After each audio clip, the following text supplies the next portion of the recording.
Buenas tardes y muchas gracias por la asistencia, muchas gracias por la invitación a estas jornadas sobre cine y derecho que organiza la Universidad Carlos III, la editorial Tirant lo Blanc, la colección Cine y Derecho. Es para mí un honor y también un reto colarme en estas sesiones. He visto las anteriores y la verdad que son rigurosas, son inteligentes y yo espero que con el planteamiento que haga esta tarde pues estará a la altura. Debo decir, en primer lugar, que parto de estudios, lo que se llaman estudios culturales, de las reflexiones o análisis en torno a productos culturales que nos ofrecen una determinada imagen del pasado, de pasado traumático, y es a partir de aquí donde en su momento el profesor Fernando Flores y el profesor Javier de Lucas me invitaron a participar en la colección de Tirant lo Blanc, Cine y Derecho, a propósito del caso Unamuno y a propósito de la película de Alejandro Amenábar. Esta tarde quería presentar parte de ese trabajo y abrir unas vías de reflexión que irán desde la propia película al campo de la memoria en su conjunto. Y eso abarca, por supuesto, a los productos culturales de la memoria, cine, literatura principalmente, pero también ámbitos que provocan todavía, suscitan mucho debate hoy en día, desde el ámbito historiográfico, desde el ámbito político, incluso el ámbito social, como veremos. Espero dejar algunas preguntas y algunas polémicas, por supuesto, para que en determinado momento, luego de la charla, podamos continuar dialogando. Quisiera dividir esta presentación, esta conferencia, en 4 partes. En primer lugar, me gustaría hablar de la cultura de la memoria que se fragua en España a partir de la recuperación de la democracia, especialmente en los años 70, 80, 90, el interés por la guerra civil, esos nuevos tiempos, de qué manera fraguaron determinada cultura de la memoria y qué tipo de productos culturales se produjeron entonces al calor de ese ambiente memorialístico muy particular.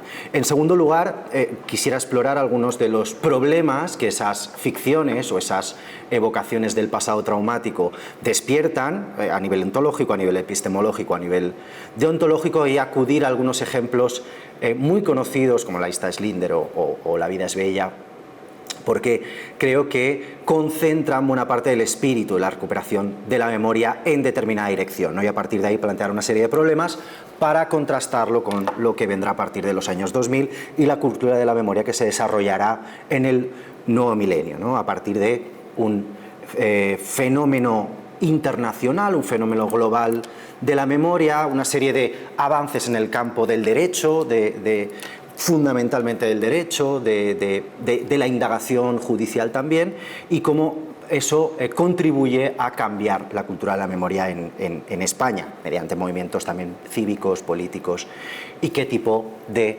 ficción se hace a partir de los años 2000, ¿no? Y en último lugar, he tomado el caso de Mientras dure la guerra, la película de Alejandro Amenábar, como el último gran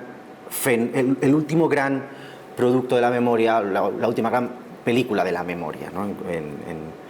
En número de espectadores, en repercusión y en discusión, creo que fue así, en el año 2019. Bueno, comenzaré con ese primer punto, la cultura de la memoria en los años 70 y 80. Esta presentación está llena de fotografías estupendas, incluso tomadas durante el conflicto, como era el caso, porque en realidad el conflicto, la guerra civil, la posterior represión, los años de dictadura suscitaron, y en concreto estoy hablando del conflicto bélico, despertaron un relato de manera inmediata. Hay una profusión de relatos sobre la guerra civil desde la propia generación de los testigos. Son, por ejemplo, Arturo Barea, Max Au, Ramón J. Sender, los que desde la propia experiencia comienzan a relatar vivencias, testimonios, y contemporáneos suyos como Ramón J. Sender, Gironella, Camilo José Cela, que han vivido la guerra, que han participado de la guerra, comienzan a hablar del conflicto bélico, ¿no? Y a nivel internacional igual. He puesto algunos ejemplos que son paradigmáticos, pero las narraciones sobre la guerra civil tienen una relevancia, una repercusión a nivel internacional extraordinaria, ¿no? George Orwell, Hemingway, Neruda, César Vallejo, ¿no? En realidad, sobre la guerra civil se habló siempre.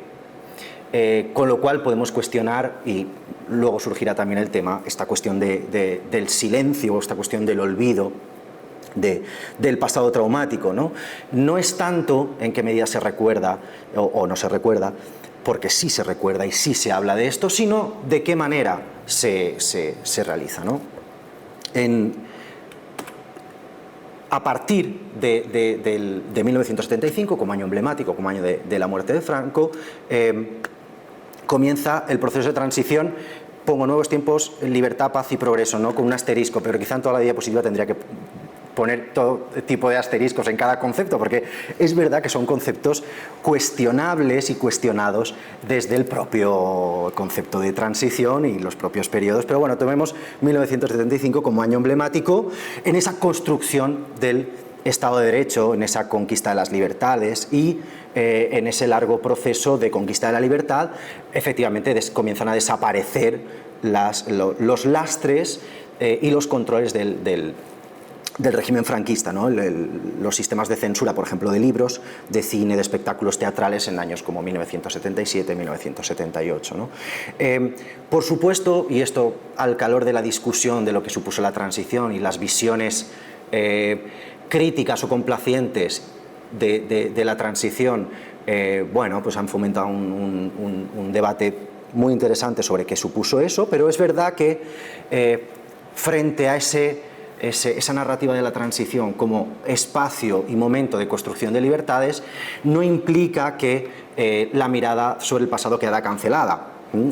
La preocupación por ese futuro y la construcción de ese futuro no implicó de manera directa la indagación o las preguntas sobre el pasado. Surgieron en su momento, y en debates parlamentarios ha sido muy estudiado, ideas de reconciliación, ideas de consenso, que hoy en día ese discurso crítico de la transición pone en cuestión, también de manera legítima, pero en ese momento, y quiero recordar que la idea de reconciliación, por ejemplo, o la ley de amnistía fueron realmente conquistas de la izquierda, y fueron conquistas del Partido Comunista, de los partidos nacionalistas periféricos, etc., ¿no? En el campo de la memoria es cierto que hubo alguna serie de iniciativas, legislativas, como la Ley 18/1984 o la Ley 37/1984, de reconocimiento de alguna serie de derechos para determinadas víctimas de la dictadura, presos y demás, pero podemos hablar de un tiempo de insuficiencia en las políticas públicas de la memoria. Pese a la desaparición de la censura, las rémoras del franquismo fueron muchísimas. En ese proceso de transición, en esa construcción del futuro de España, en esa construcción de la nación moderna, se hizo integrando las inercias y muchas veces los sistemas, los aparatos y las instituciones franquistas, tratando de amoldarlas a esos nuevos tiempos democráticos. Eso hizo que en el campo de la cultura la censura no desapareciera formalmente, pero no desaparecieran sus inercias, ¿no? El caso más emblemático es el crimen de Cuenca, que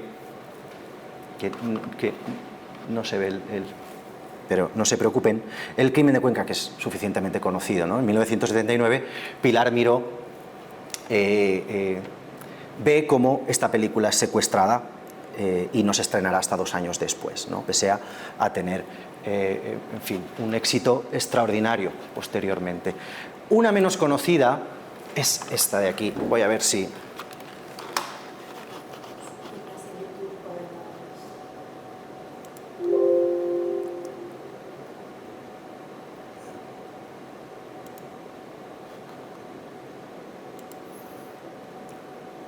Disculpen porque hemos tenido un pequeño problema técnico, pero hemos tratado de solventarlo de la mejor manera posible y procuraré moverme lo menos posible, pero bueno, va a ser un poco inevitable.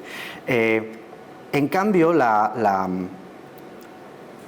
quisiera traer otro ejemplo, que es mucho menos conocido que el crimen de Cuenca de Pilar Miró, que es el documental Rocío, de Fernando Ruiz Vergara. En 1980, este cineasta elabora un documental sobre la represión en el campo de Huelva y en concreto en relación con las hermandades del Rocío y lo que supone la fiesta del Rocío, que hoy en día también es muy conocida, ¿no? Entonces, digamos que conectaba la festividad religiosa con la represión en el campo andaluz, en la retaguardia y durante los años de posguerra.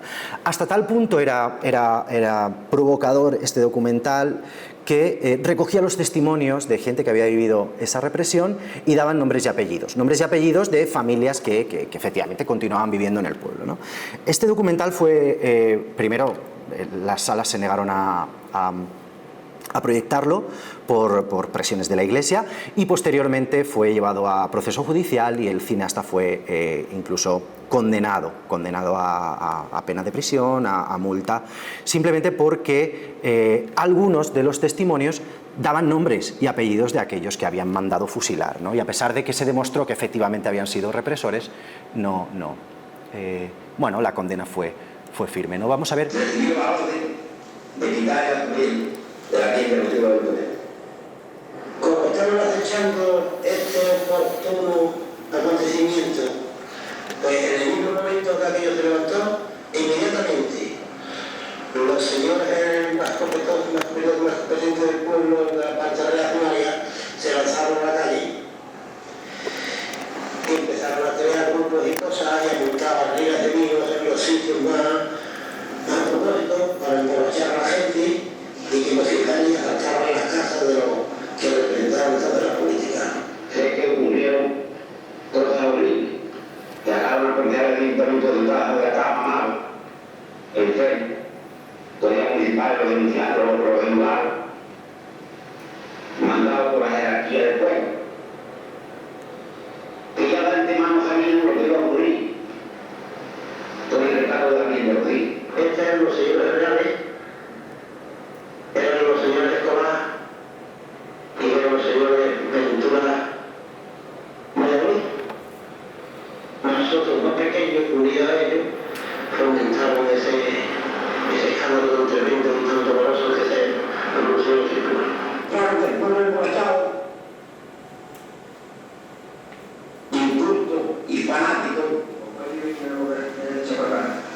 en ese entonces decíamos de edad de llorar. La patrona del monte, cometieron toda esta barbaridad. Bueno.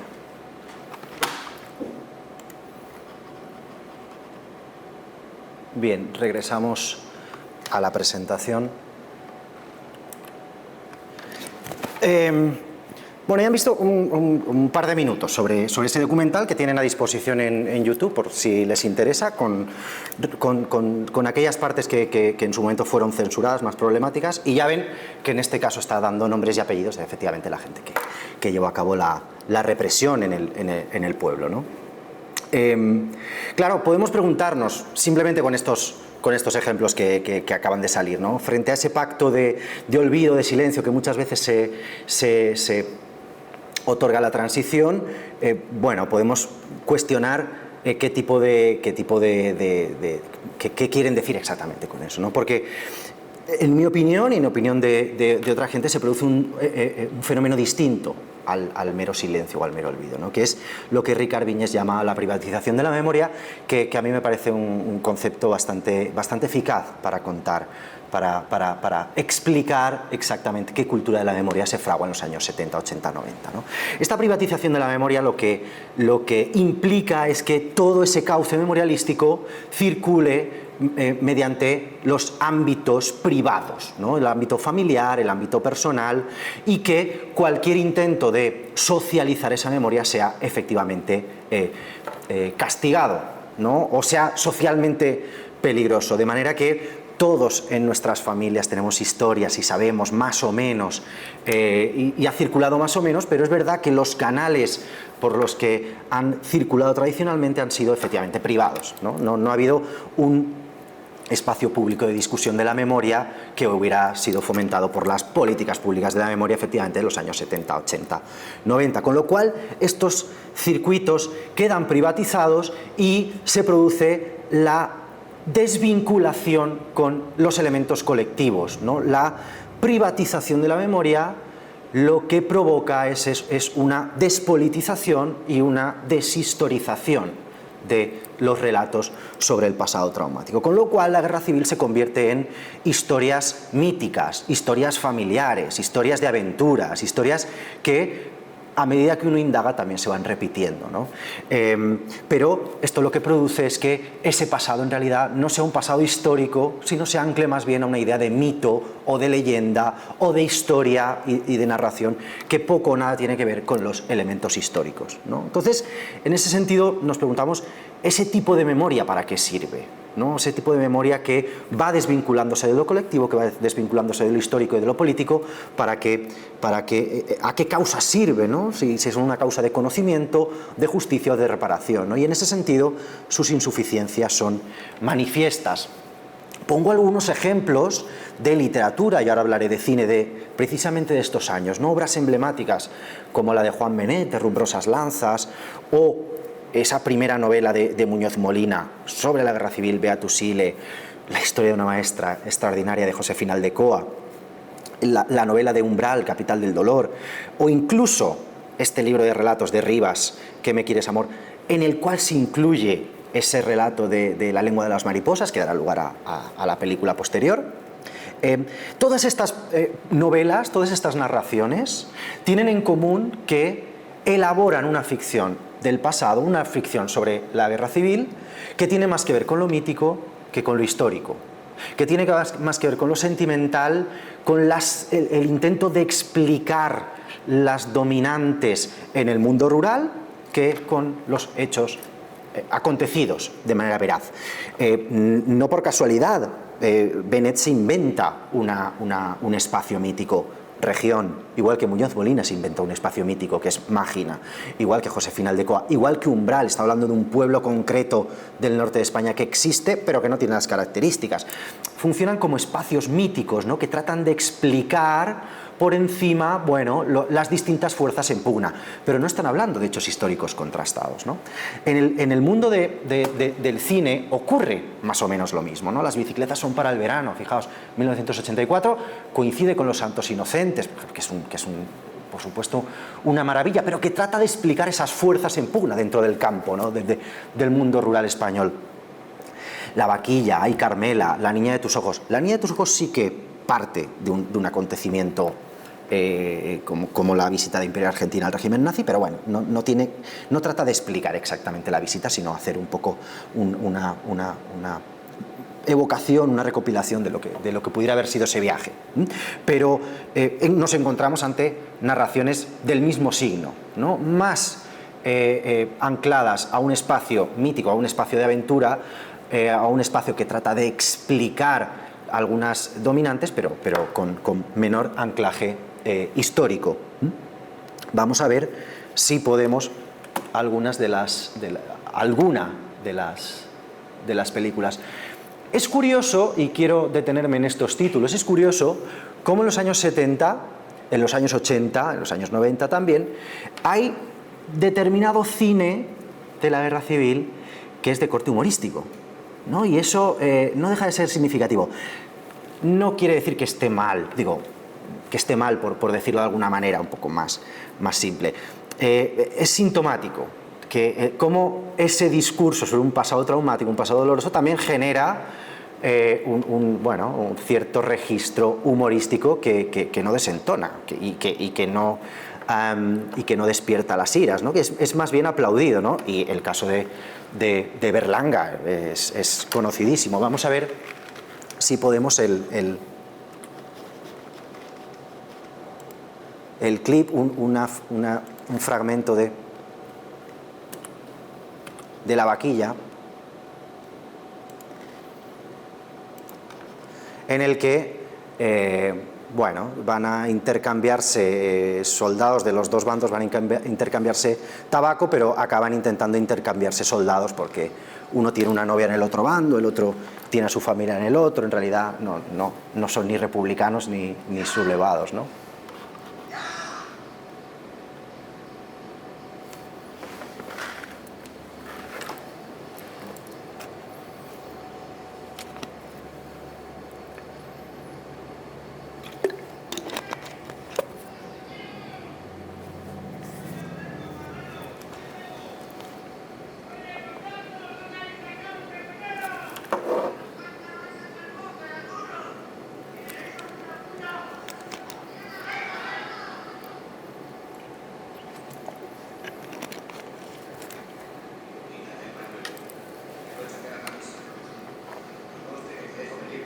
decía que deberías a mi poco con darle confianza de mí. No, yo le mando eso a mi novia y ya está. Es que le va a hacer mucha ilusión al pueblo. Bueno, pero nada de lo que usted...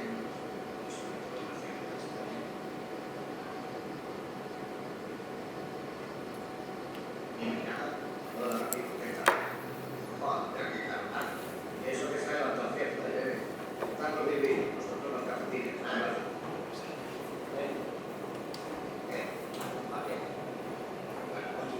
Ahí Martín. ¿Quién puede ser, por favor? Es que yo tengo una reunión de redes. Como vais a tener una fiesta, bien, nosotros ya lo sabéis. Bien, nosotros dormiremos el picheo. 15 servicio de escucha. No, la puede dar por perdida, porque como nosotros mañana tenemos baile, seguro va tónica. ¿Qué baile? Baile, organizado por el mano. ¿Quieres ponerlo de cuotas? Eso será con tu puta madre, y no mi hijo hermano. He dicho sin confianza. Perdona, no te digo 10:30. ¿30? Espera. ¿Qué podemos hacer una cosa? 30 más, ¿no? Fíjate, dame su permiso. ¿Qué pasa? Verá, es que este muchacho, pues nada, que tiene la novia en nuestra zona, y como yo tengo mi familia en Interpona, adelante, pues eso, que podríamos cambiarnos como acabo de fumar y el trabajo. Él se iba con usted, yo me iba con el Brigada Rojo, y todos están contentos. Bueno, conocerán seguro la película. Hay unas fiestas populares en medio de la contienda y el pueblo está ocupado por el bando sublevado, ¿no? Entonces el bando republicano, que está a las afueras del pueblo, va a intentar robarles la vaquilla y al mismo tiempo que pueden comer les fastidian la fiesta, ¿no? Y en esta situación se produce pues el intercambio de tabaco y bueno, ese intento de intercambio de presos de esta manera, ¿no? Porque uno tiene a la novia en el otro bando y otro a las familias de Udecona, en fin. Luego hablaremos de los problemas que despiertan este tipo de narraciones. Me gustaría poner otro fragmento muy breve de una película que se llama Mambrú se fue a la guerra, retomando esa canción infantil de Fernando Fernán Gómez, en la que cuenta de qué manera la muerte de Franco sorprende a una familia que ha tenido al abuelo escondido durante la guerra como un topo y que ve la posibilidad de salir, ¿no? Y entonces toda la familia recupera el estatus de hermana, de hija, en lugar de ser viudas, la mujer, ¿no? Y tienen que explicarle al pueblo que efectivamente no había muerto este abuelo, que había sido oficial en el ejército republicano, director de música, de una banda de música, con lo cual el menos problemático posible, y en algún momento, dado que se especula que habrá una serie de indemnizaciones, la mujer, la viuda, la teórica viuda y el hijo, el teórico huérfano, se plantean que no se diga nada, ¿no? Que no aparezca el abuelo para poder cobrar la pensión o la indemnización, ¿no? Porque si efectivamente al final no ha muerto, pues no tienen derecho a ello, ¿no? Y este es el momento en el que aparece la nieta corriendo diciendo ya lo han enterrado, ¿no? A Franco, ya lo han enterrado. Y entonces se produce la salida del protagonista, ¿no?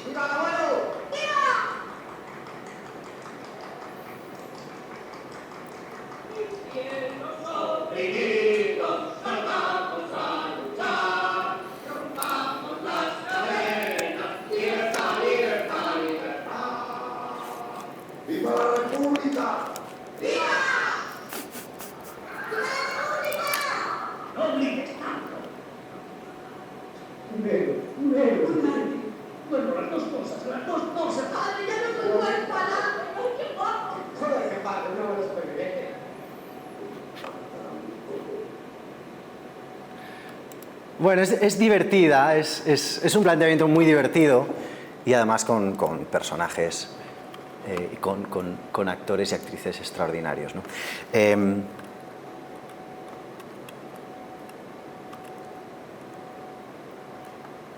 Bueno, pueden ver ahí todo ese humor que desprende el himno de Riego, pero esa precaución a la hora de cantarlo, esos vivas a la República que no se pueden decir de manera irada.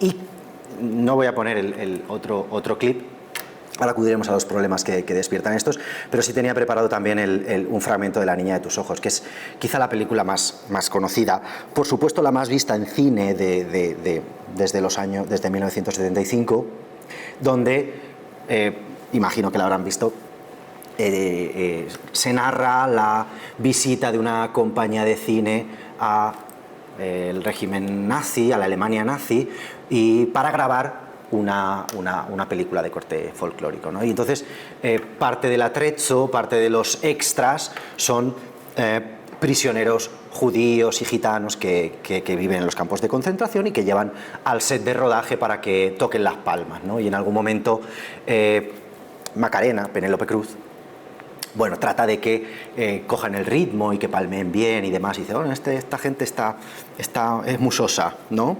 Y bueno, claro que es sosa, ¿no? Hay un momento en el que se produce una algarabía, los presos son conducidos de nuevo al campo de concentración y Macarena, ¿no? en esa rabia por la injusticia, dice, ¿pero dónde se los llevan, ¿no? Y el personaje que hace de Bonilla dice, no, a Hollywood, no te jode. Es un tipo de humor, por supuesto irreverente, ¿no? Y yo me pregunto hasta qué punto, y retomo el ejemplo de Mambrú se fue a la guerra, conectándolo con La trinchera infinita, que trata exactamente el mismo tema, trata el tema de los topos, ¿no? Y constatamos un registro completamente distinto. Yo me pregunto hasta qué punto hoy en día se podría hacer una película en ese tono, ¿no? En el tono en la que se hacía en los años 70 y 80, ¿no? Y eso, bueno, no es que sea ni bueno ni malo, es interesante pensarlo por ahí para ver de qué manera nuestra cultura de la memoria ha limitado o ha abandonado determinados registros que en su momento además funcionaron muy bien para una sociedad como la española que sin duda tenía mucho más presente el conflicto que la actual, ¿no? Esos problemas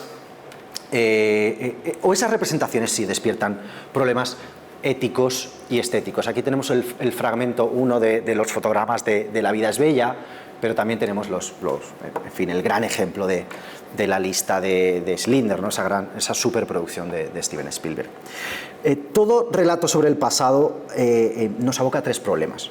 El problema ontológico, que contar en el sentido de qué podemos contar o qué no podemos contar, qué sabemos o qué no sabemos, hasta dónde podemos acceder en el conocimiento, en la indagación sobre el pasado, ¿no?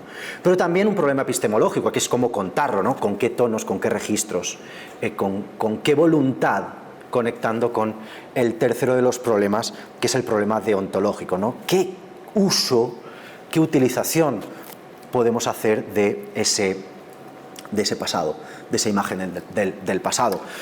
En los años 70 y 80 comienzan a producirse las grandes superproducciones en Hollywood sobre el pasado traumático y en concreto todo lo que posteriormente Finkelstein llamaría la industria del holocausto.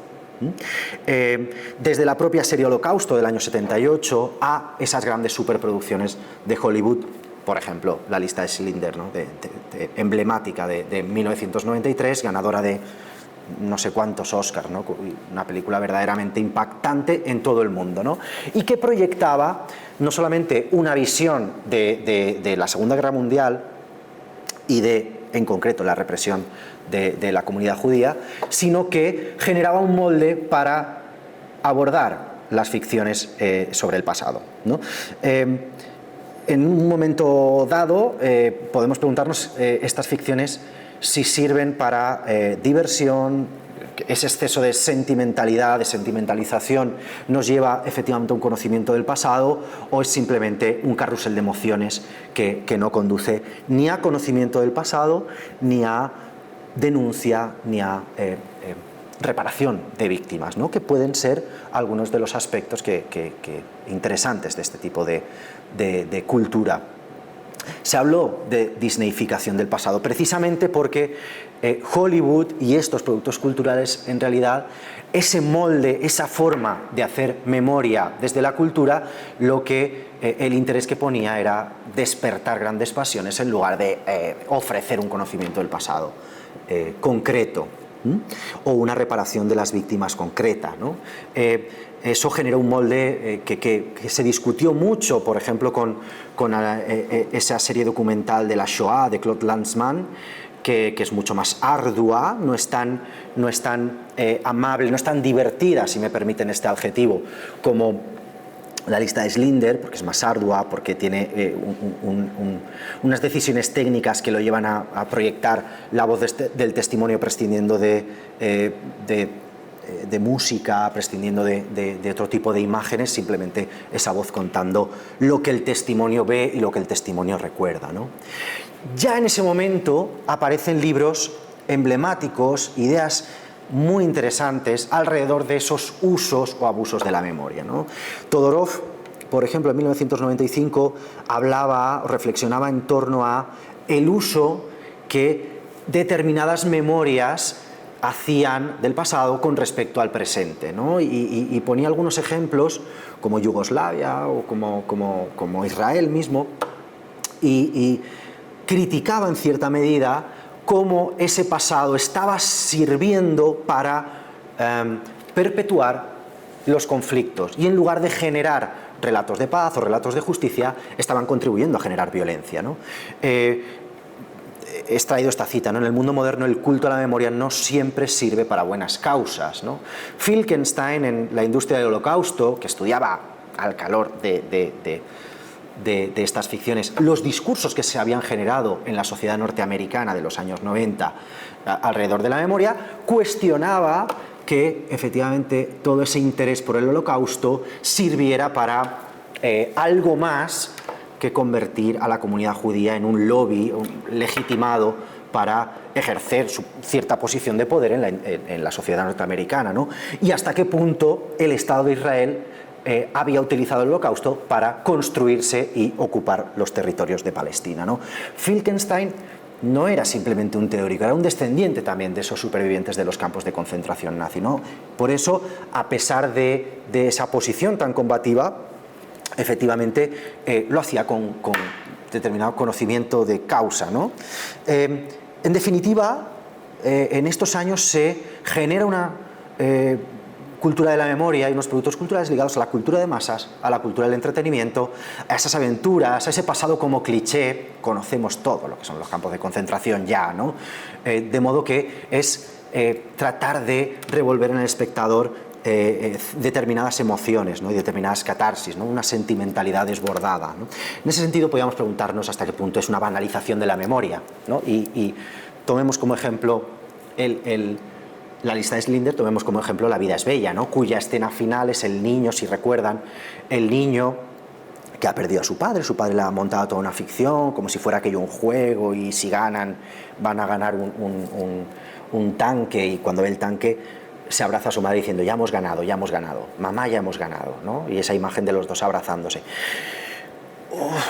Bueno, en definitiva es un problema deontológico que nos aboca para qué ese tipo de ficciones si sirven algo más que para generar determinados sentimientos, determinadas emociones. No me escondo, este mismo razonamiento lo podíamos haber aplicado a la vaquilla, lo podíamos haber aplicado a Mambrú se fue a la guerra, pero bueno, quizá diera para una discusión un poco más adelante, ¿no? En los años 2000 cambia sensiblemente el panorama de la memoria, ¿no? Y tomo como emblema esa imagen del helicóptero acudiendo a el Valle de los Caídos para sacar el féretro de Francisco Franco, por fin. Se produce, y España es consecuencia, opera como consecuencia el despertar de determinada memoria, un fenómeno internacional, un fenómeno global, un fenómeno memorialístico que se da desde Estados Unidos a América Latina, al conjunto de las exrepúblicas soviéticas, ¿no? La efervescencia memorialística no es solamente española, sino que se alimenta de un contexto internacional. Por ejemplo, circulan conceptos, situaciones que ayudan a entender, que funcionan a modo de espejo del pasado español, ¿no? Cuando comienza a hablarse del Holocausto, cuando comienza a hablarse de exterminio, de campos de concentración, de campos de trabajo, de desaparecidos, de niños robados, que inmediatamente remiten a contextos muy concretos, o bien la Alemania nazi, o bien la dictadura argentina, o bien la dictadura chilena, a modo de espejo, decía, sirve para reconocer que esas mismas situaciones se dieron en el caso español. En el caso español hubo, por supuesto, el Holocausto español, ¿no? el ensayo de Paul Preston, hubo exterminio, hubo campos de concentración, hubo campos de trabajo, el propio Valle de los Caídos es un campo de trabajo, ¿no? Hubo desaparecidos, hubo genocidio, ¿no? De modo que estos conceptos contribuyen a estimular la reflexión en torno a ese pasado español, ¿no? Y por supuesto un elemento fundamental en el campo del derecho, y ahí podréis hablar con muchísima mayor propiedad que yo, esa extensión de la llamada justicia internacional, ¿no? De qué manera existe determinada justicia que no queda limitada por las coordenadas nacionales, ¿no? o por las determinadas legislaciones nacionales, sino que efectivamente hay crímenes de lesa humanidad o determinados crímenes que no deberían prescribir y que deberían ser juzgados por la humanidad, ¿no? Por estos tribunales universales. La detención de Pinochet, los juicios a los genocidas serbios en los años 2000, ¿no? Milosevic, Karadzic, Mladic, en fin, los juicios a la Junta Militar Argentina que todavía se están llevando a cabo, ¿no? La muerte de Videla en el año 2013, precisamente en la cárcel, al dictador guatemalteco Ríos Montt, al ex coronel salvadoreño Orlando Montano, en fin, toda una serie de sucesos amparados por esa idea de justicia internacional que nos hace preguntarnos en el caso español por qué esa justicia internacional no se aplica en el caso español, ¿no? Ese es el caldo de cultivo de los años 2000, precisamente para que los movimientos cívicos y políticos contribuyan a generar una necesidad o a plantear la necesidad de elaborar políticas públicas de la memoria que vengan a satisfacer y que vengan a responder a esas políticas insuficientes que había habido en los años 80, ¿no? Doy algunos datos, algunas fechas significativas. En el año 2000, la apertura de la primera fosa común, la fundación de la Asociación para la Recuperación de la Memoria Histórica.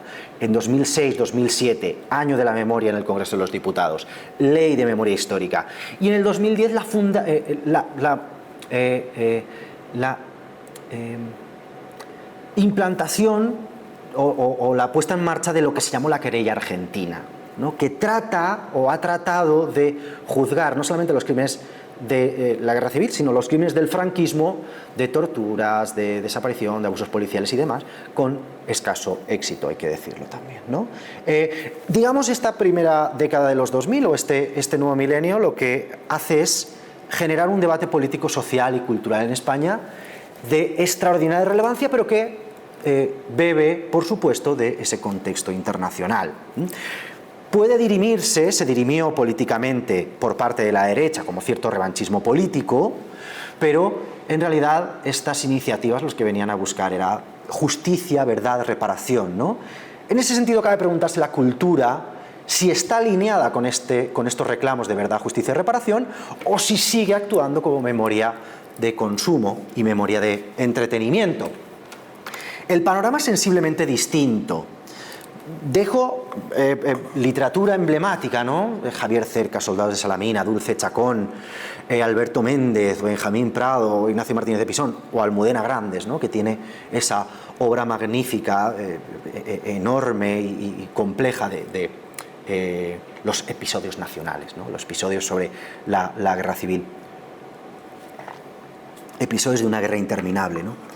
En términos generales, existe un interés y una atención más por la referencialidad y más por lo histórico, por los acontecimientos verídicos y por los personajes reales que en el periodo anterior, ¿no? Las modalidades narrativas circulan más hacia el descubrimiento del pasado, hacia el descubrimiento de los hechos concretos, y en ese sentido hace una labor arqueológica, una labor de indagación del pasado y de recuperación de acontecimientos verídicos para generar relatos de memoria, ¿no?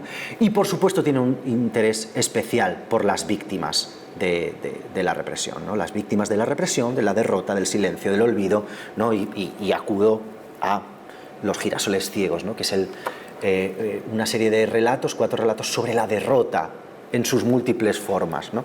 Que me parece todavía hoy magnífico, magnífico. Y en el cine ocurre más o menos lo mismo.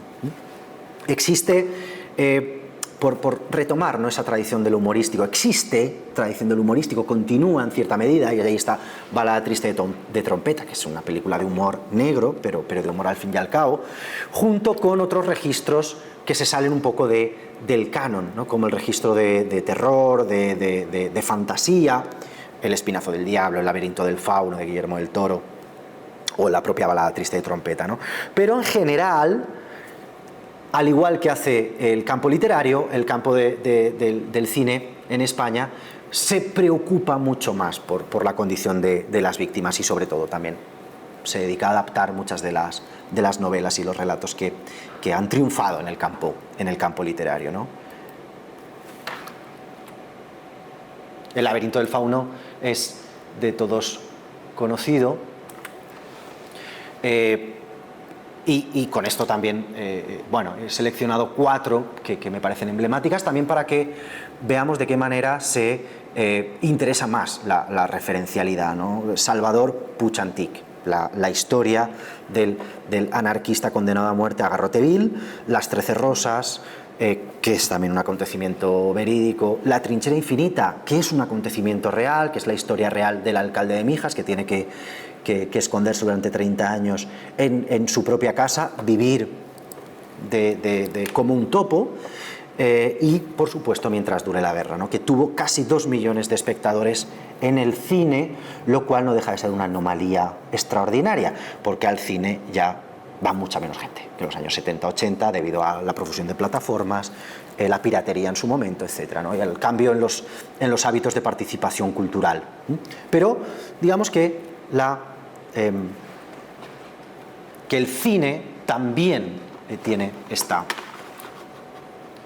esta deriva.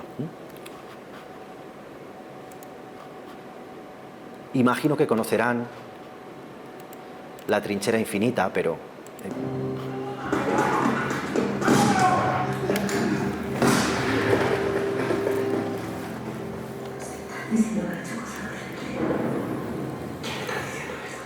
no le ha hecho daño nunca a nadie como para hacer ninguna vista, tú nos conoces. Tú podrías decir que ha sido una equivocación.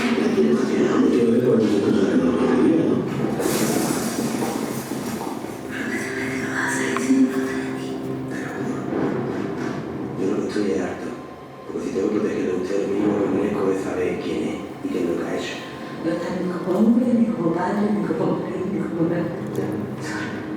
Y a veces toda la vida metiéndome miedo y yo no puedo más. Es muy valiente, Guiño. Hasta para no haberte quitado la vida ha sido valiente. Fue la tuya que me tiene ahí.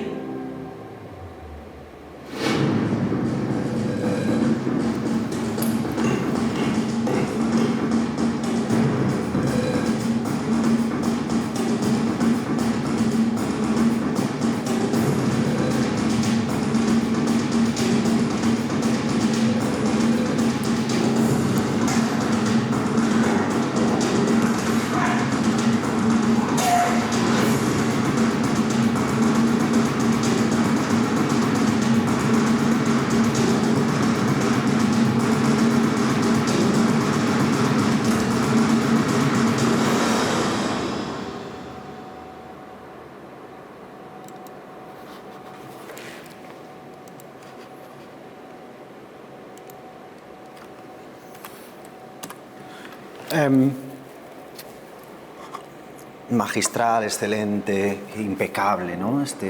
Sin duda fue una película que despertó muchísimos elogios por la manera técnicamente con la que está hecha, y sobre todo porque planteó un tema que realmente impactante y un caso real.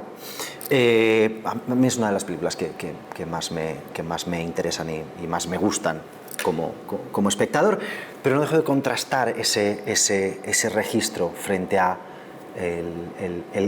mismo caso de los topos, ¿no? En otra época, ¿no? Y recuerdo la película de Fernán Gómez y me pregunto de nuevo si seríamos capaces de hacer una película humorística sobre esto, ¿no? ¿Y a qué conduciría ese registro? Bueno, tienen en la pantalla un rastreo, una agrupación de datos en torno a décadas para un poco tratar de demostrar que, uno, el cine de la memoria o el cine sobre la guerra civil siempre tuvo espectadores, siempre tuvo interés.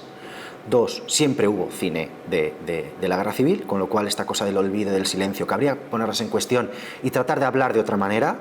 Y en tercer lugar, para que vean, bueno, si les interesa, cuáles son las películas que más interés despertaron en su momento, ¿no? He puesto en estos cuadrantes, en los años 70, 75, 79, el ranking de las películas más vistas, ¿no? Pim Pam Pum Fuego, que ahora ya ha desaparecido, ¿no? del imaginario, no así Las vacaciones del 36 o Retrato de familia. En los años 80, por supuesto, Los santos inocentes, La vaquilla y las adaptaciones literarias aparte de Los santos inocentes, La colmena o Las bicicletas son para el verano. Fíjense, 2 millones de espectadores Los santos inocentes, ¿no? Que ha quedado como una marca de época de tanto el libro como la película en los años 80, ¿no? En los 90, la más vista de toda la serie ha sido La niña de tus ojos, con casi 2,5 millones de espectadores en sala, que son los datos oficiales que podemos rastrear, pero también La lengua de las mariposas. Hay Carmela, que es una adaptación de una obra teatral, y que de nuevo recupera ese tono humorístico para explicar el drama de la guerra. Y en los años 2000, bueno, vemos cómo sensiblemente cae la asistencia en sala, precisamente por el cambio en el modo de participación cultural, no porque no tengan interés, porque en número de películas se demuestra que sí hay interés por este tema, sino porque efectivamente hay un cambio en los modos de participación y de consumo de la cultura. Y el caso del cine, si recuerdan esas polémicas del 2007, 2008, con la ley Sinde, con la Academia del Cine, en fin, tratando de contener esa oleada de piratería, las nuevas plataformas, bueno, estaba cambiando todo ese ecosistema y eso, por supuesto, que afecta a los datos, ¿no? Pero no significa que no haya interés. De hecho, Panegre, ya en esta última década, que llega a ganar el Goya a Mejor Película, si no me equivoco, y que es reconocidísima y muy celebrada, tiene 439.000 espectadores en sala. Y esto lo destaco precisamente para contraponerlo al fenómeno que supuso Mientras dure la guerra, que llegó, como decía, a tener en sala casi 2 millones de espectadores, ¿no? Volviendo a esas cifras prácticamente de los años 70 y 80. Con lo cual estamos sin duda ante una película de extraordinaria relevancia en cuanto a los discursos que puede generar, ¿no? Y es aquí donde ya paso a explicar ese último punto, que es el caso Unamuno y el caso Mientras dure la guerra de Alejandro Amenábar. Mientras dure la guerra toma una figura histórica, toma un acontecimiento real y trata de evocarlo mediante los resortes y elementos y herramientas de la ficción, pero de nuevo bebe de todo ese ecosistema, de toda esa cultura de la memoria propia de los años 2000, ¿no? Unamuno, además, es tomado aquí como figura compleja, como figura heterogénea, como figura inclasificable, y en cierto modo lo fue. Y Miguel de Unamuno, yo he puesto aquí que algo que me hizo mucha gracia, que para mí es sintomático, ¿no? Vivió 36 años en el siglo XIX y 36 años en el siglo XX. Y es inclasificable, ¿no? En cierto modo, parte de su pensamiento pertenecía al liberalismo del siglo XIX, con lo cual esa modernidad del siglo XX, digamos que le generó polémicas y contradicciones que aparecen reflejadas en la película y que la película trata de resolver, ¿no? Las contradicciones de Unamuno son múltiples, ¿no? Y parte de su valor reside ahí, no lo niego. Fue vasquista, pero dejó de serlo. Fue socialista, pero dejó de serlo también. Fue regeneracionista, aunque no se identificaba de manera unívoca con los planteamientos conservadores ni progresistas. Fue diputado a Cortes constituyentes de la Segunda República y financió el golpe de Estado contra la Segunda República, y sobre la financiación del golpe de Estado también con muchos asteriscos, porque fue obligado a financiarlo, y esto ha sido escrito, dicho y reafirmado en distintas ocasiones. La película hace eco de ello, pero no se clarifica este hecho, ¿no? Defendió la europeización de España sin caer en la asimilación total de lo extranjero, y defendió la españolización de España, pero de manera muy distinta a esos planteamientos ultramontanos, reaccionarios, ultraconservadores de la España eterna, ¿no? Que en el siglo XIX tienen mucha fuerza y que en el siglo XX todavía sí aspiran a tenerla, y que inspira indudablemente el golpe de Estado de Franco, ¿no? Por abundar en sus contradicciones, fue rector de la Universidad de Salamanca, destituido tanto por Manuel Azaña como Franco, ¿no? Y en ese sentido, podíamos casi, John Juaristi o los Rabaté, que son los grandes conocedores de la figura de Unamuno, hablan de él en términos de personaje muy anclado a posiciones del liberalismo decimonónico, más encuadrado en esa época que en los debates políticos o en las tipologías y clasificaciones políticas de los años 30, ¿no? En ese sentido es inclasificable, es heterodoxo, ¿no? Perdón, pueden rastrear aquí todo lo que he dicho. Aquí tienen alguna fotografía, fíjense, de los días de la proclamación de la Segunda República, junto a Largo Caballero e Indalecio Prieto, a los que acabará acusando absolutamente de todo, ¿no? Hay dos cuestiones fundamentales en Miguel de Unamuno que se ven en la película. La primera es la cuestión nacional, la segunda la cuestión religiosa. La cuestión nacional es inevitable en los sectores del siglo XIX, precisamente por la pérdida de las colonias en 1898, de Cuba, Puerto Rico y Filipinas. Se suele hablar de las últimas colonias, pero no son las últimas, por eso aparece entre paréntesis, colonias todavía quedarán por perder. Y estamos en un momento en el que España certifica un estado de decadencia, de corrupción y mediocridad, frente al ejemplo de otras potencias boyantes, Francia, Inglaterra, principalmente, y España ve la insuficiencia para articular un Estado moderno, ¿no? De ahí que el regeneracionismo se pregunte de qué manera España como nación debería enfrentarse al siglo XX, ¿no? Cómo construir una nación moderna y cómo proyectar una identidad española, ¿no? En este país cuyo debate sobre la identidad es permanente, ¿no? hasta nuestros días, ¿no? Fundamentalmente existen dos respuestas: la defensa de la tradición y la especificidad española, un pensamiento mucho más conservador, o la defensa del aperturismo internacional, ¿no? Una vía mucho más progresista, mucho más liberal, ¿no? Unamuno tratará de combinar esas dos vías, ¿no? Fundamentalmente destaco algunas obras en torno al casticismo o Vida de Don Quijote y Sancho, ¿no? Decía, España está por descubrir y solo la descubrirán españoles europeizados, con lo cual nunca acabará identificándose plenamente con ninguna de las dos posiciones. En Vida de Don Quijote y Sancho toma Don Quijote como el gran elemento definitorio en la nación española, cosa que ya se había hecho en el siglo XIX, pese a lo que diría Cervantes, que probablemente se reiría mucho de esta interpretación de su mito quijotesco, como personaje, en fin, idealista, luchador, cuando Cervantes hizo un personaje completamente ridículo para reírse de él, ¿no? Y que se caía muchas veces y le pegaban mucho, pero la interpretación del siglo XIX es todavía la que nosotros mantenemos como propia, ¿no? Dirá, nuestra patria no tendrá agricultura, ni industria, ni comercio, ni habrá aquí caminos que lleven a parte alguna a donde merezca irse, mientras no descubramos nuestro cristianismo el quijotesco. Cristianismo el quijotesco quiere decir no dogmático, quiere decir no católico en el sentido institucional, sino precisamente algo que tiene que ver más con la conciencia y con lo genuino que con lo dogmático. En este sentido, la cuestión nacional se mezcla con la cuestión religiosa, ¿no? Unamuno entiende que el sentimiento religioso forma parte intrínseca de la existencia humana, ¿no?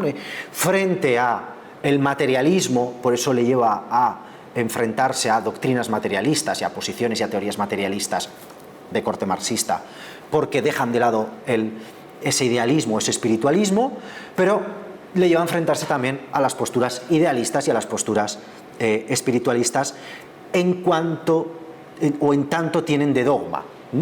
Se trata de un sentimiento alejado de la doctrina, ¿no? y intrínsecamente ligado a la experiencia humana, a la propia existencia humana, ¿no? Y eso lo lleva a cuestionamientos personales constantes que se traslucen en obras de ficción o ensayos como la novela Niebla, o del sentimiento trágico de la vida, o la agonía del cristianismo, ¿no? Diferentes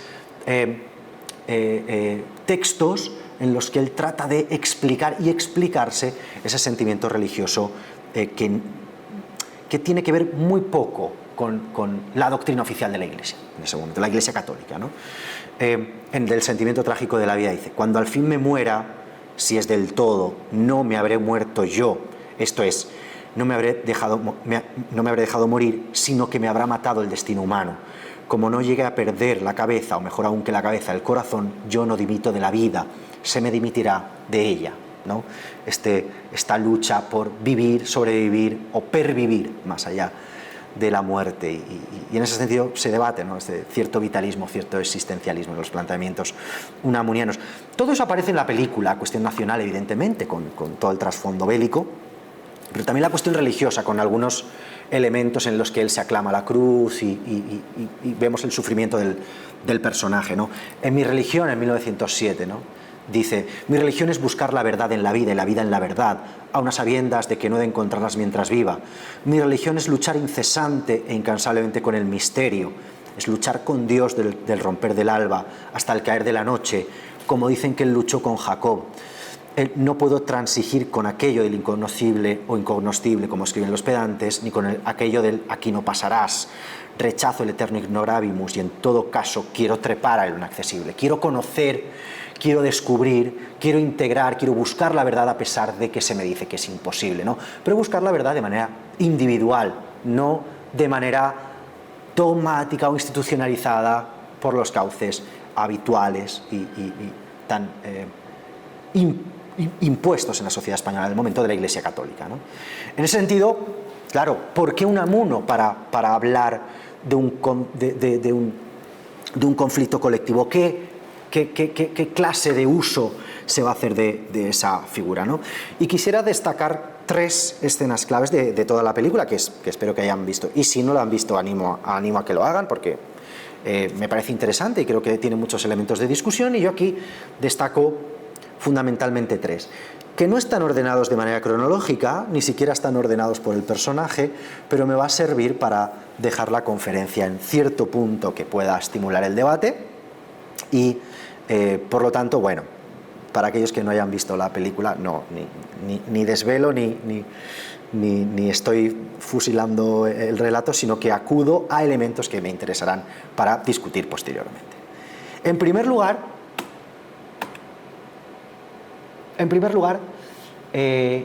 quisiera que acudiéramos a la imagen de Franco.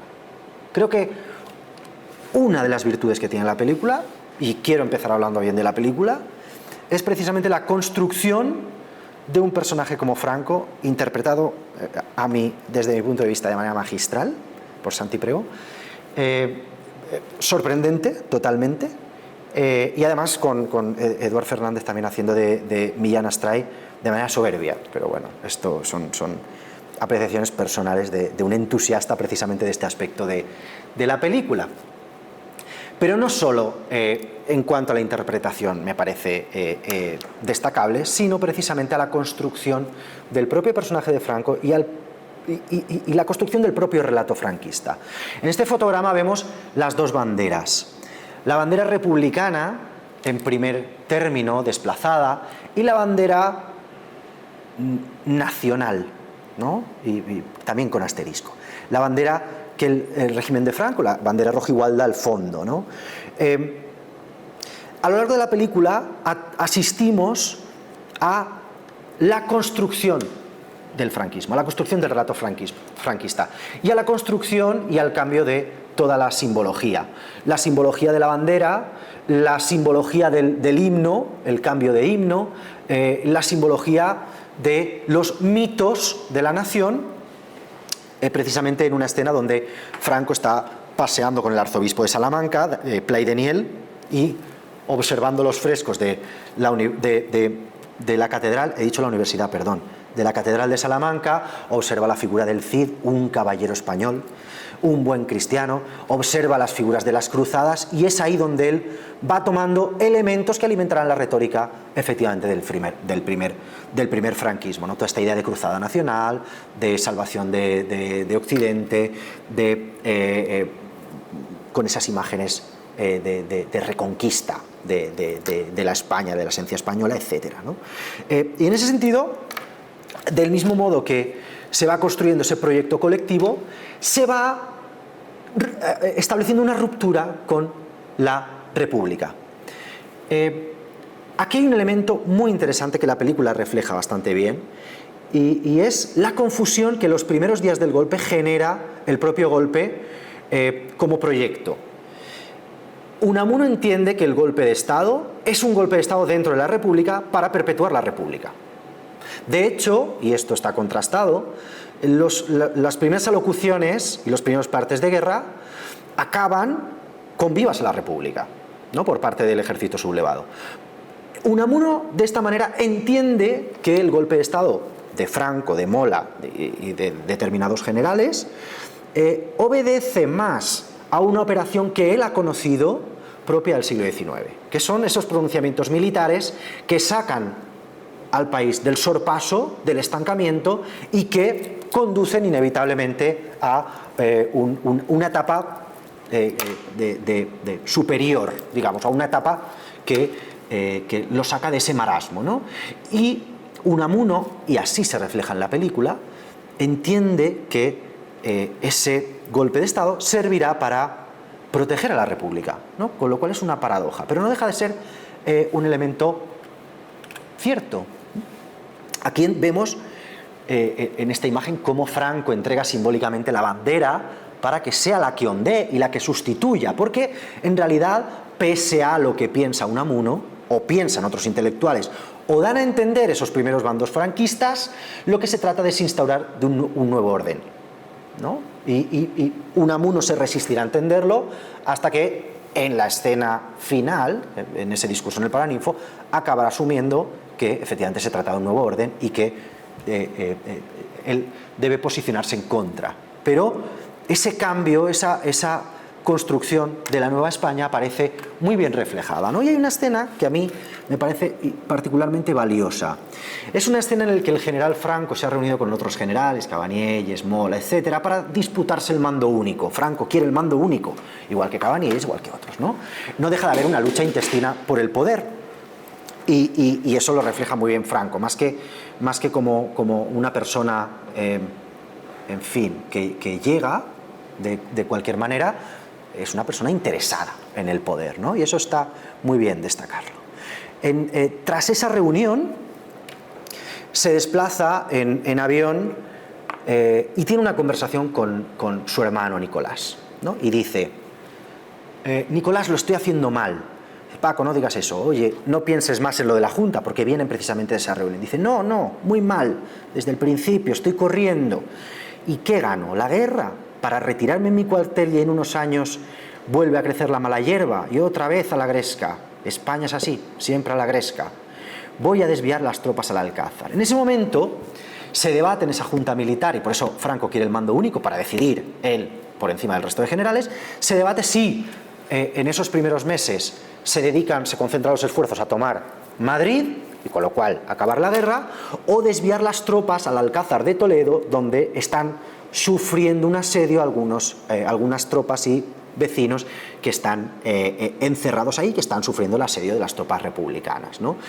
Franco decide enviar las tropas al Alcázar, más por épica que por estrategia militar, porque estrategia miliar entiende que Madrid es el objetivo prioritario, ¿no? Y el resto de generales, incluso su hermano, le dicen que efectivamente que es una locura enviar las tropas al Alcázar, ¿no? Dice, Paco, si haces eso serás un héroe, pero dice, pero claro, pero demoras la guerra si tu objetivo es tomar Madrid, ¿no? Y acabar esta guerra y ya está, ¿no? Dice, España necesita héroes. Y renuncias a Madrid cuando está a punto de caer. La guerra durará años. Dice, años. Eso te estoy diciendo. Para limpiar esto hace falta años. ¿Y qué le vas a decir a la gente? ¿Por qué lucharán cuando estén hartos de enterrar a sus muertos? Por ti. Entonces él subraya para salvar la civilización occidental, ¿no? Ese discurso que son palabras del propio Unamuno, ¿no?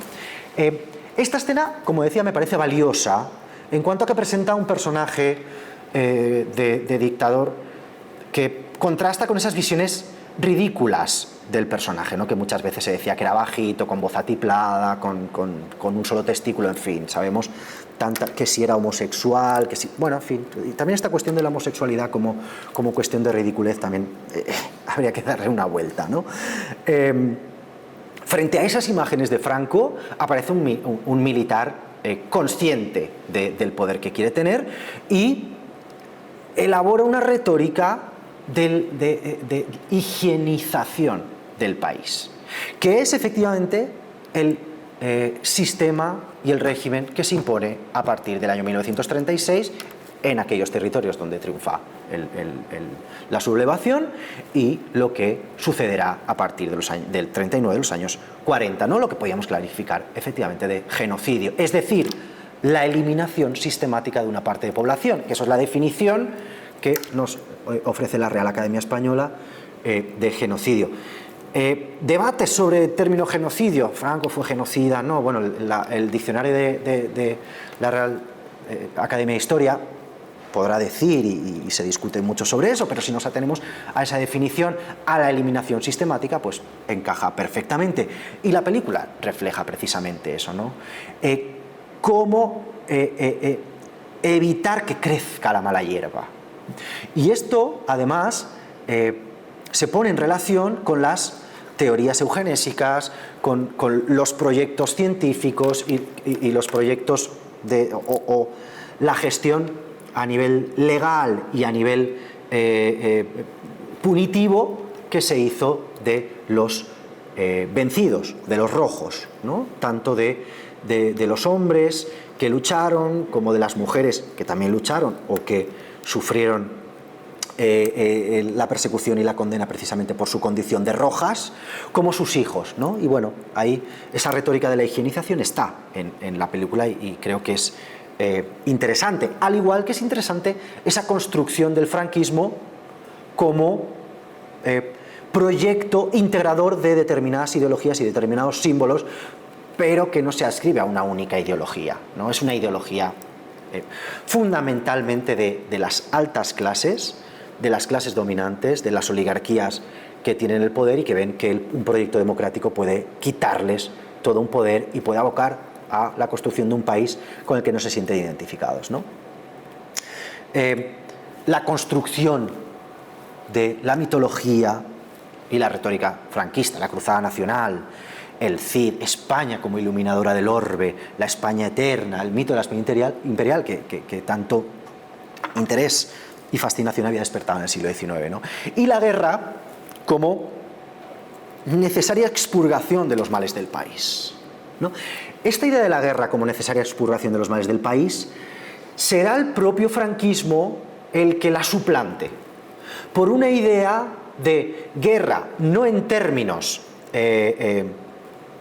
positivos, sino en términos de inevitabilidad, ¿no? En determinado momento, a partir de los años 50 y 60, cuando España quiere entrar en la órbita internacional, comienzan a aparecer discursos y productos culturales que hablan de la guerra civil como guerra inevitable, ¿no? Como, bueno, un país que está siempre a la gresca, ¿no? Y esa es un poco la imagen que todavía hoy se nos ha planteado hasta nuestros días.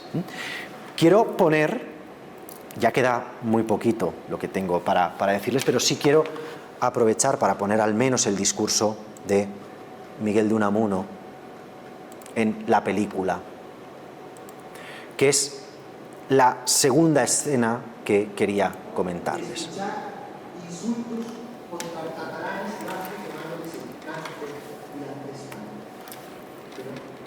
¿Cuánto podrían decir ellos de nosotros? La antipatria no existe. Todos somos españoles. Y todos debemos luchar juntos, sin unos y otros. España quedará mutilada. Puerta y marca, como general que hasta ahí que marido de ley. Y aquí está el señor obispo, que le gusta, ¿no? Es catalán. Y que bien debiera enseñar a algunos un poco de doctrina cristiana, que al parecer desconocéis. Yo, por mi parte, que soy vasco, no tengo ningún inconveniente en seguiros enseñando el castellano, que también desconozco.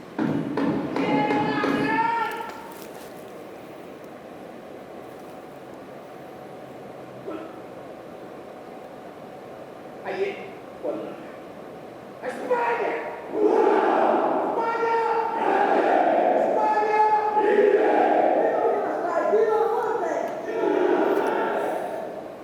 ¡Viva la muerte! O sea, muera la vida. Yo, que soy experto en paradojas o sostenibles, nunca he logrado entender esto. Viva una y mil veces la muerte, y muerte a los intelectuales. Traidores, muerte a los intelectuales. Y ya no está ahí. Este es el templo de la inteligencia. ¿Viste?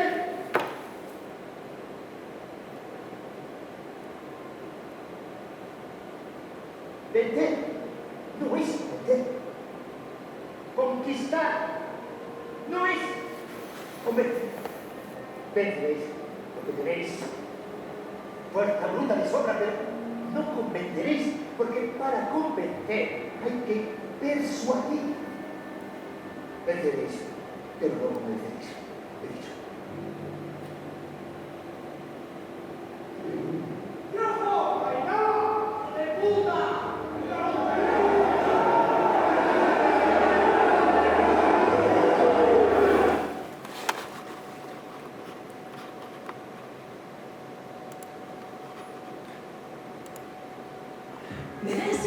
Ay. ¡Están llorando! ¡Porque su mundo se congela! ¡Hay que abrigarse! ¡Rapitas! ¡Chorritos! ¡Y accesorios! Perdón por esta intromisión. Voy a cerrar ya esto y así no tenemos ningún sobresalto más. Disculpad de nuevo bueno, estos fallos.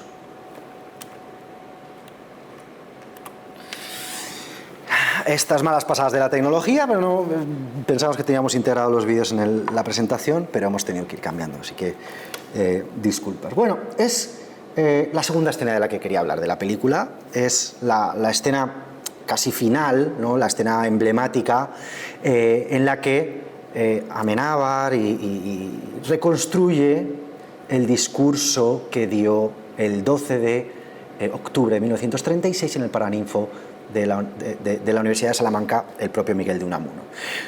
Bueno, no hay un discurso como tal, sino reconstrucciones en base a testimonios y en base a las notas que el propio Unamuno tomó y que conserva el museo, en la Casa Museo de Miguel de Unamuno en Salamanca. Y entre otras cosas, esto sí coinciden los testimonios, dice esta serie de ideas emblemáticas, ¿no? Me equivoqué, fascismo y bolchevismo, las dos caras de una misma enfermedad mental, esto es una guerra incivil, esto es un suicidio colectivo, la antipatria no existe, venceréis, pero no convenceréis, o vencer no es convencer, ustedes vencerán porque tienen fuerza bruta, pero no convenceréis, ¿no? Que se ha quedado como el leitmotiv de esa idea de Miguel de Unamuno frente a la barbarie, ¿no? Frente a la barbarie fascista. Efectivamente, es una de las escenas finales de la película donde Miguel de Unamuno, tras ese proceso de conocimiento y asunción de lo que significó el golpe de Estado, tras la desaparición y muerte de su amigo Atilano Coco, de su amigo Salvador Vila, de Federico García Lorca, advierte que efectivamente se encuentra ante una suplantación del régimen, no ante un golpe de Estado que va a mejorar a la Segunda República, sino precisamente a la construcción de un Estado fascista, ¿no? Entonces, es una escena en la que, de manera sentimental, ¿no? Se pone en valor esa virtud del intelectual frente al poder, frente a la barbarie, ¿no? Frente a un Millán Astray que es incapaz de articular un discurso coherente más allá de las 2 o 3 consignas que tiene, ¿no? Con lo cual el contraste es extraordinario, ¿no? Y en ese sentido se refleja muy bien la brutalidad y la mediocridad y la crueldad del régimen franquista frente a esos intelectuales que en un momento dado pueden decir una palabra en contra de ese régimen y son brutalmente aplastados, ¿no? Es una confesión, es una acusación pública y muchas veces, y en esta película, se lee a Unamuno a partir de esta imagen, ¿no? Esta imagen que es, permítaseme, la menos problemática de la película, ¿no? Porque el espectador está obviamente de su parte, ¿no?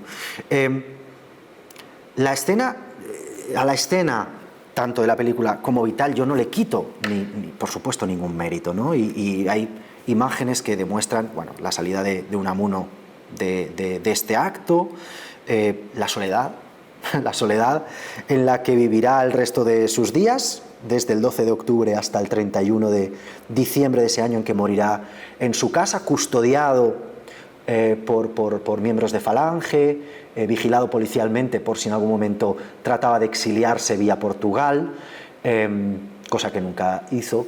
Hay alguna teoría no demostrada que dicen que fue asesinado. Bueno, hay un documental también del año 2020, Palabras para este mundo, y un libro, La doble muerte de Unamuno, en la que se insinúa, no se llega a demostrar que fuera asesinado, pero bueno, es otra de las teorías. El caso es que es un intelectual abocado al silencio, a la condena, pese a haber contribuido al menos retóricamente al triunfo del golpe, ¿no?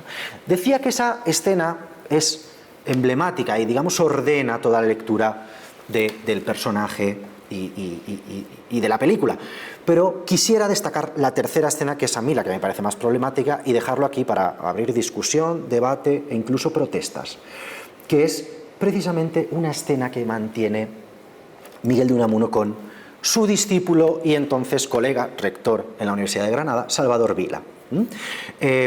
Es una escena en la que los dos marchan fuera de Salamanca paseando y tiene un enfrentamiento dialéctico brutal, ¿no? Porque Salvador Vila es republicano convencido y considera que el golpe militar va a imponer una dictadura fascista, y Miguel de Unamuno le dice que no tiene ni idea y que ustedes los rojos siempre están pensando mal, ¿no? Y siempre ustedes tampoco arreglan muchas cosas, ¿no?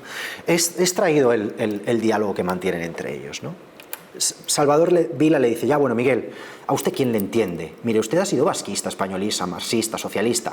Dice: bueno, y ahora dicen que fascista, ateo, cristiano, agnóstico. Aclárese, Miguel, que me aclare yo, aclárense ustedes, puñeta, aclárense ustedes, ¿no? Y aquí volvemos a la idea de inclasificabilidad de Miguel de Unamuno, ¿no?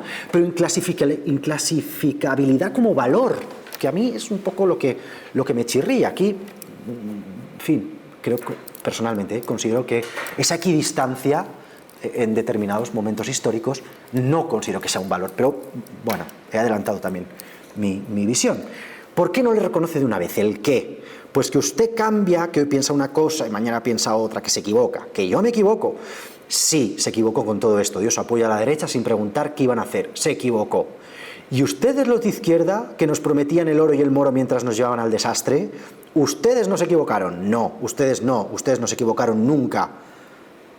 Salvador Vila le dice: los de izquierdas intentamos sacar a España de la Edad Media, la España decrépita que huele a incienso y a sacristía, donde los pobres no tienen más libertad que la de seguir siendo pobres. Bueno, pobres y analfabetos. Dice: chico, a los de izquierdas se os llena la boca hablando de libertades, pero luego bien que tragáis con la dictadura de Stalin. Por favor, en esta república no he visto más que revancha, odio y resentimiento. Revancha, odio y resentimiento. Claro, estas son las imágenes. Este es el texto, disculpen.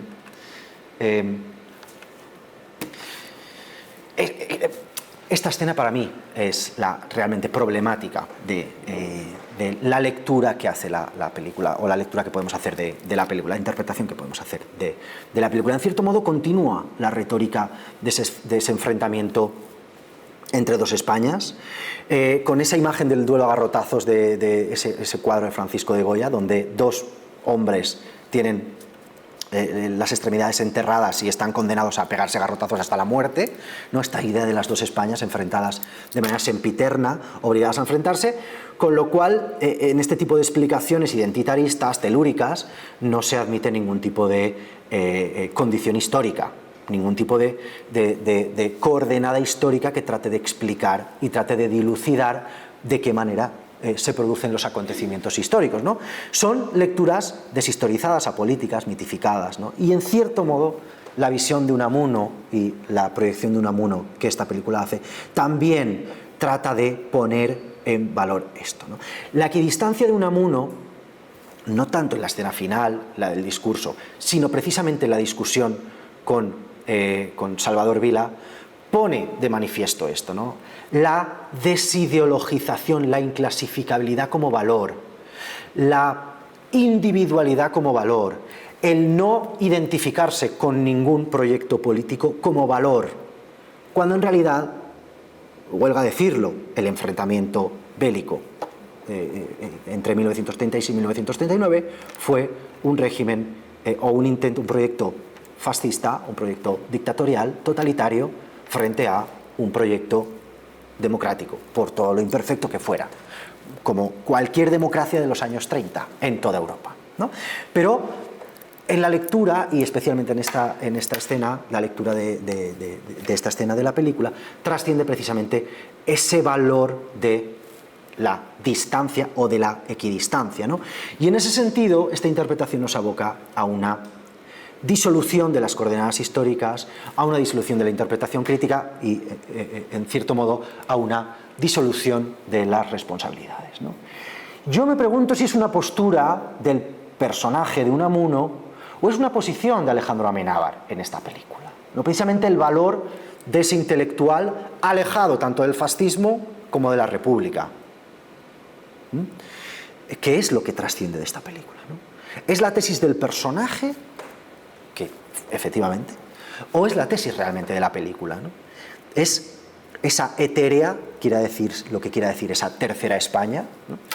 Y por supuesto, ¿qué función de memoria se puede extraer de esta película, ¿no? Es aquí donde radica la parte más problemática de la película. Y es aquí donde yo me pregunto, efectivamente, ¿para qué hacer este tipo de indagaciones sobre la memoria? ¿Qué queremos reivindicar y qué podemos destacar, ¿no? Alejandro Amenábar en sucesivas entrevistas defendió precisamente esa tercera España como separada de ambos proyectos políticos, no esa España equidistante. Yo no sé si es realmente lo que necesita este país, pero en cualquier caso estoy abierto a todo tipo de discusión. Bueno, he puesto una especie de bibliografía por esta, en fin, esta vena académica que nos entra, ¿no? En cualquier caso, yo lo dejo aquí, les doy las gracias. Si hay alguna pregunta, contestaré en la medida en que pueda, y si hay alguien que tenga alguna cuestión y después pues quiere escribirme, pues también estoy a su disposición. Y de momento esto es todo, o sea que muchísimas gracias por la atención. Disculpen estos problemas con la tecnología y espero que se haya podido seguir en casa también sin problemas. Perfecto, pues vamos a hacer una pausa de 5 o 10 minutos y continuamos con las preguntas.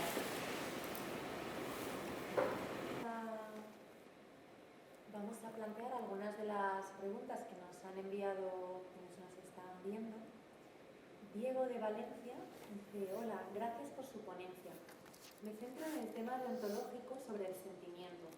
Ha puesto el ejemplo de La vida es bella sobre cómo se aborda la guerra con el niño, para quien todo es un juego. ¿No creen que ese sentimiento que se busca es para dar mayor peso a la idea de que la guerra no lleva a nada?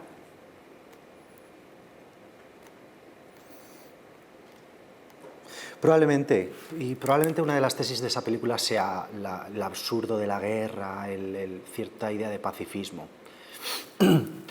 Sin embargo, defender que la guerra no lleva a nada en el contexto de la Segunda Guerra Mundial me parece muy ingenuo, porque es un terreno siempre resbaladizo. Hay guerras justas y guerras injustas. Y personalmente, yo soy pacífico, no sé si soy pacifista, ¿no? Y dilucidar posiciones éticas en términos tan elevados, tan abstractos, y prescindir de las circunstancias históricas nos lleva precisamente a estas soluciones demasiado fáciles.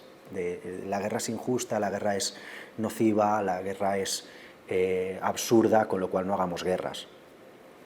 Y por lo tanto, nadie hubiera plantado cara a Hitler, por ejemplo, ¿no? Entonces, sí, probablemente sea una de las tesis de La vida es bella. Lo que yo no sé hasta qué punto lo podemos compartir. Es decir, claro, estamos en contra de la guerra de Ucrania. Por supuesto, estamos en contra de la guerra de Ucrania. Díganme qué alternativas hay. Muchas gracias. Dayanara de Colombia nos dice, interesante clase, gracias. Me gustaría conocer su opinión particular sobre todas las películas de las que ha comentado. ¿Cuál es la que más le gusta a usted? ¿Cuál cree que es la que más influencia puede tener y por qué? Ah, qué bien. No lo sé, son dos preguntas distintas en realidad.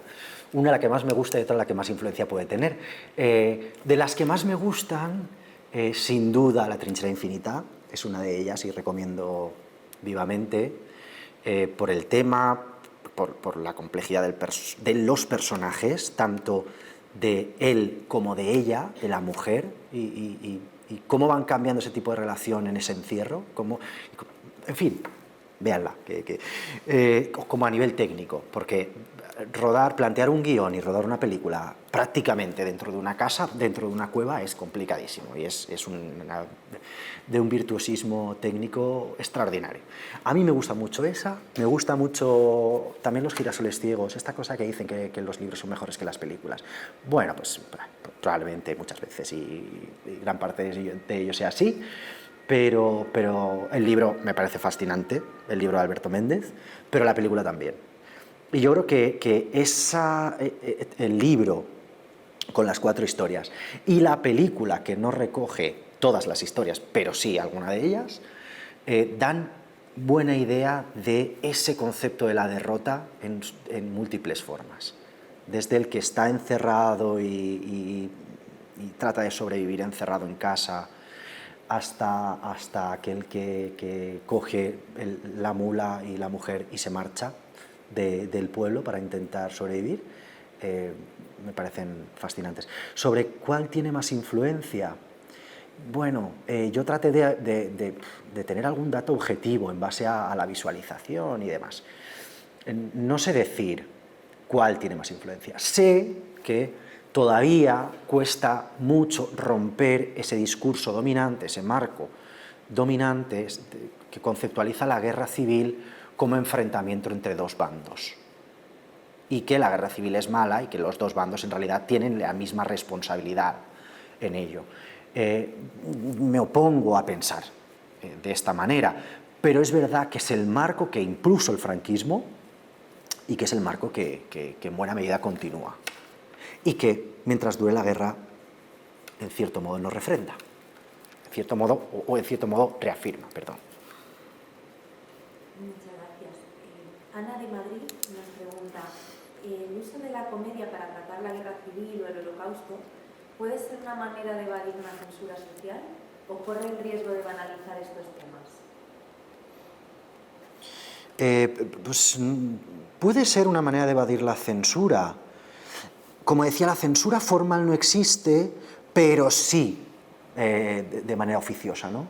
No oficial, pero sí oficiosa, como hemos visto en estos casos y como hemos visto como podríamos ver en muchos casos más, ¿no?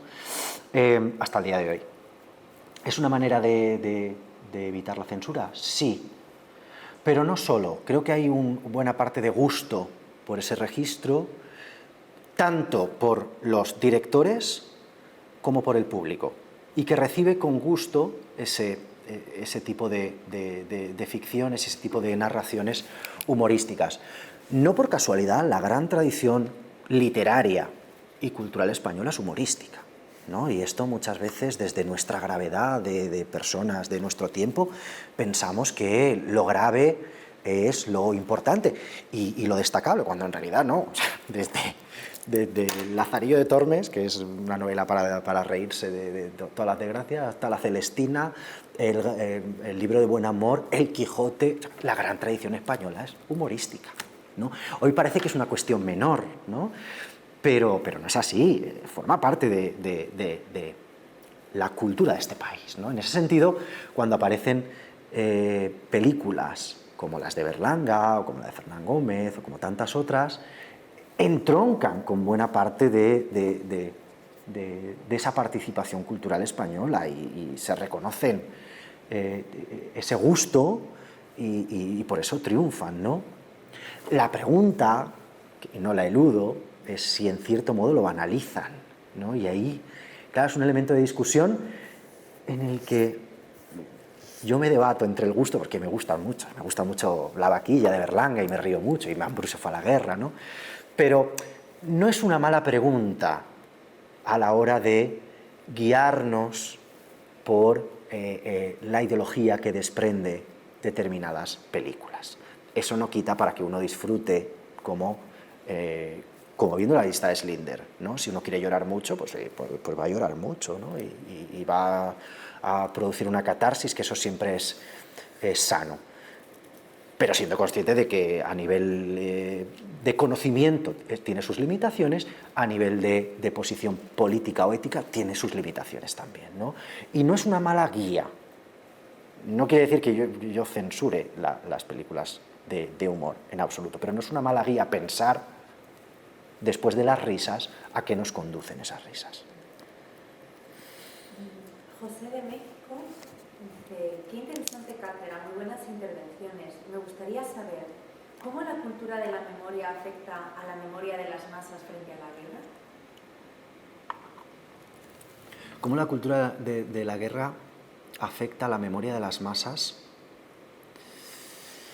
No sé si he entendido la pregunta y en todo caso si me equivoco igual la puedo reformular.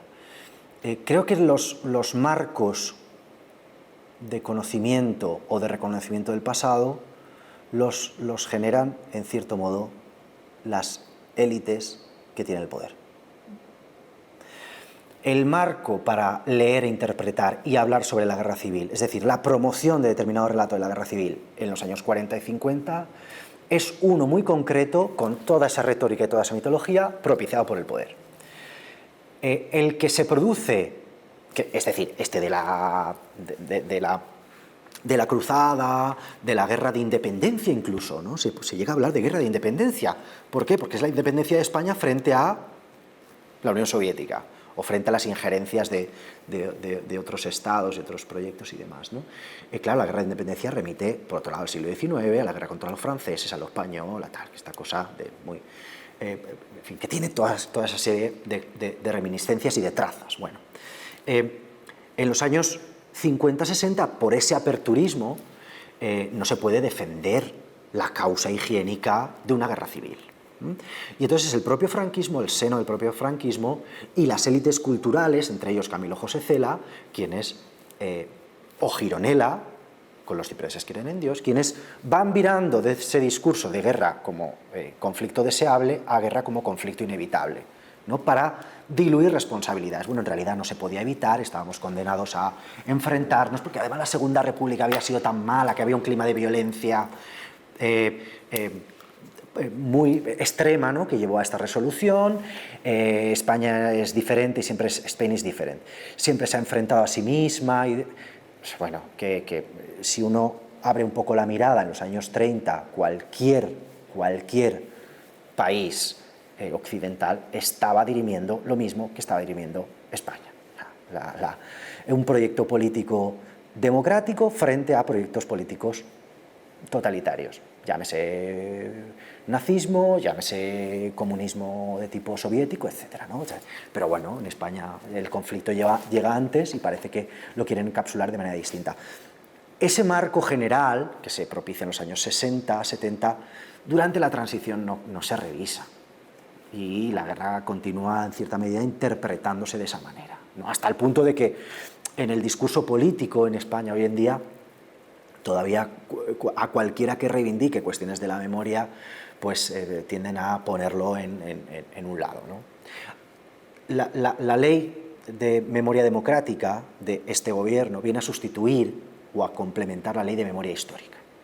Esta terminología no es banal. El término memoria histórica quedó muy estigmatizado en el 2007, que es cuando se promulga la ley y ahora se quiere entender como memoria democrática y como patrimonio democrático, es decir, patrimonio de todos los demócratas.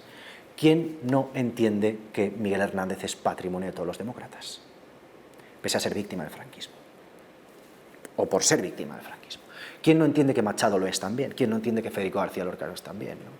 Por eso, quienes pretenden hacer de esto una cuestión partidista y en términos no democracia versus fascismo, pues está contribuyendo a esa banalización de la memoria. Es decir, cuando en Madrid se retiran las placas de Miguel Hernández y los versos de Miguel Hernández porque dicen que son de un lado, pues se está banalizando, evidentemente, ¿no?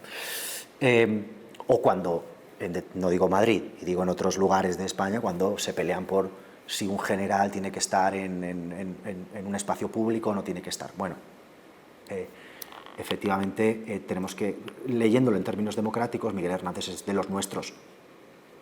De los nuestros, no de un bando. El término bando también es problemático, no de un bando, sino de nuestro patrimonio democrático, frente a la barbarie fascista, que evidentemente no debería serlo de nadie. No debería serlo de nadie en nuestra democracia. Y sin embargo, punto. Muchas gracias. Quería finalizar con una pregunta que ayer en la ponencia de la profesora Aurea Ortiz comentó que sobre series y política, una serie de la guerra civil que iba a rodar Movistar Plus ha sido cancelada antes de rodarse. Y bueno, pues se planteó la pregunta, ¿por qué puede ser esto? ¿Es por la narrativa de que se hacen demasiadas pelis de guerra civil, que es una de las críticas que se hace en nuestro cine? Pero ¿esto es así o es una frase que nos hemos quedado de eslogan, pero no es verdad? Pues yo también lo quisiera saber, porque no lo sabemos, ¿no? Efectivamente había un proyecto de serie sobre la guerra civil que iba a dirigir Rodrigo Sorogoyen, que es además un director muy reconocido, ha hecho Antidisturbios, ha hecho series muy interesantes y esperábamos con mucho interés precisamente la serie sobre la guerra civil, que ni siquiera se ha llegado a rodar.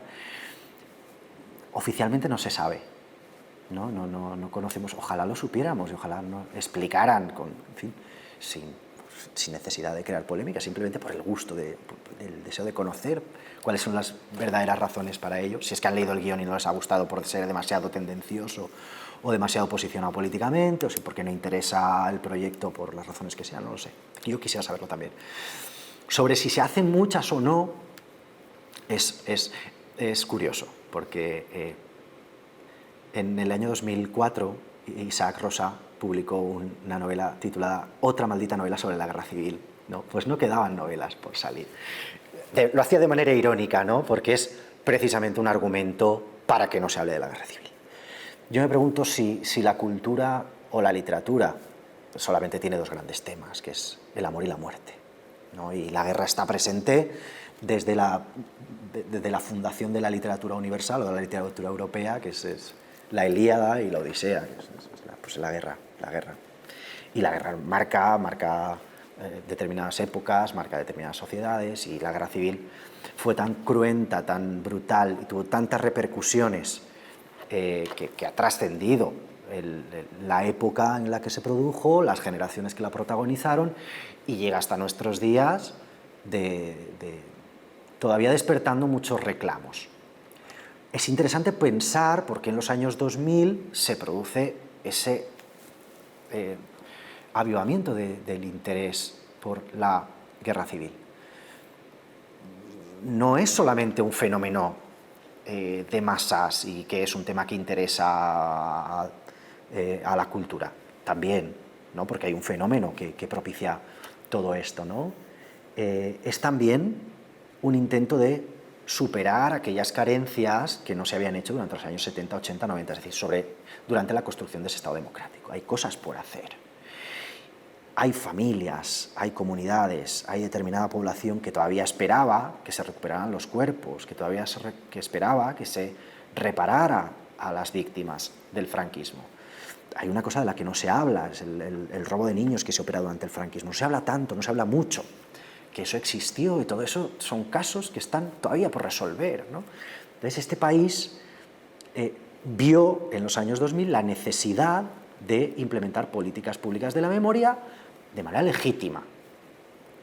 Que eso después haya derivado en un debate de posiciones políticas enfrentadas, sin duda, como sucede en tantos otros debates, ¿no? Ojalá no hubiera sido así, ojalá la derecha de este país hubiera entendido que la memoria también correspondía al patrimonio democrático que ellos podían reivindicar, ¿no? Y que hay gente, o que hubo gente de derechas, familias conservadoras, republicanas y demás, que no eran necesariamente bolcheviques y que la República también era su proyecto político. La República también tuvo gobiernos de derechas, naturalmente, ¿no?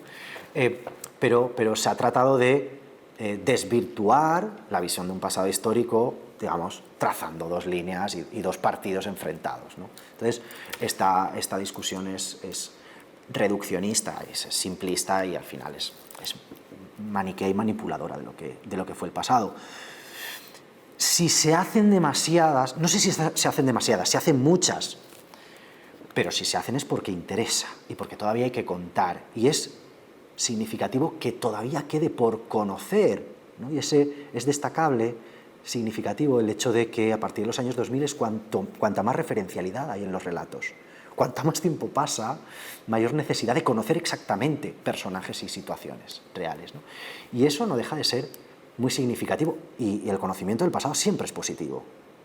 Y que podamos articular a partir de ahí posicionamientos éticos es siempre necesario y, por supuesto, democrático, ¿no? Por lo tanto, no sobran ninguno, ¿no? Y ojalá en este país seamos capaces de hablar del pasado sin la necesidad de manipularlo, sino con la necesidad de comprenderlo, de llegar a la verdad y de conquistar determinada justicia y determinada reparación para las víctimas, ¿no? Porque ese es el imperativo de la memoria: verdad, justicia y reparación, ¿no? Y ojalá la cultura sea capaz de continuar hablando de esto en términos de verdad, de justicia y de reparación. Y en ese sentido no sobra ninguna. Pues muchísimas